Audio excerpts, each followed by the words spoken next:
Bon, alors maintenant, il est temps de parler des paradoxes de la relativité restreinte. Alors évidemment, quand Einstein a sorti la relativité restreinte, tout de suite, des gens ont cherché à trouver des paradoxes ou des contradictions. Une des premières, c'est celle-là. Le paradoxe de la règle dans la boîte, ou du train dans le tunnel, ou du pole in the barn, du poteau dans la grange. Alors évidemment, si on voit très bien un train aller à grande vitesse dans un tunnel, un poteau dans une grange, ça paraît un peu bizarre. Par contre, une règle dans une boîte, bon, ça paraît bizarre aussi, mais on peut tenir l'expérience dans ses mains. C'est surtout ça l'intérêt du truc. Donc, je vous présente la boîte. Alors, la boîte, c'est une boîte qui fait, combien elle fait? Elle fait 24 cm de long. Et là, j'ai une règle qui fait 40 cm. Grâce à la relativité restreinte, on peut faire rentrer cette règle de 40 cm dans cette boîte de 24 cm. Alors comment on fait? Eh ben, c'est très simple, il suffit que la règle aille très très vite et sa longueur va être contractée.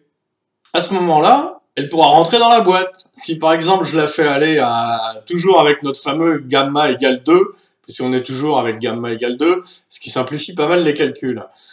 Elle fera plus 40 cm, mais elle fera plus que 20 cm. Et à ce moment-là, elle rentre dans la boîte qui fait que 24 cm. C'est tout à fait prouvable avec la relativité. Mais pourquoi ça s'appelle un paradoxe? Ça s'appelle un paradoxe parce que les gens vont dire, bon d'accord, dans notre repère à nous, admettons que la boîte, que nous on soit solidaire de la boîte et que ce soit la règle qui se déplace. Dans notre repère à nous, effectivement, la longueur de la règle est divisée par 2. Donc elle peut rentrer dans la boîte. Pas longtemps, mais elle va rentrer dans la boîte le temps qu'on claque le couvercle très très vite. Hein. Toc, comme ça. Mais évidemment, il y a des gens qui ont tout de suite réfléchi à la question, qui ont dit, mais alors dans le repère de la règle, si nous on est assis sur la règle en mouvement, comment on voit la boîte?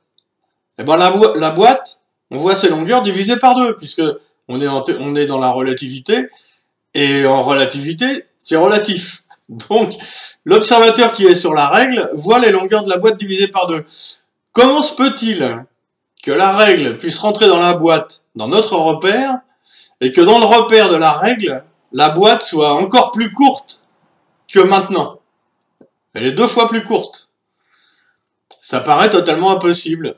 Eh ben, on va voir que grâce à nos petits diagrammes, toujours les mêmes, là, qui sont pas si mal finalement, c'est tout à fait possible. Voilà.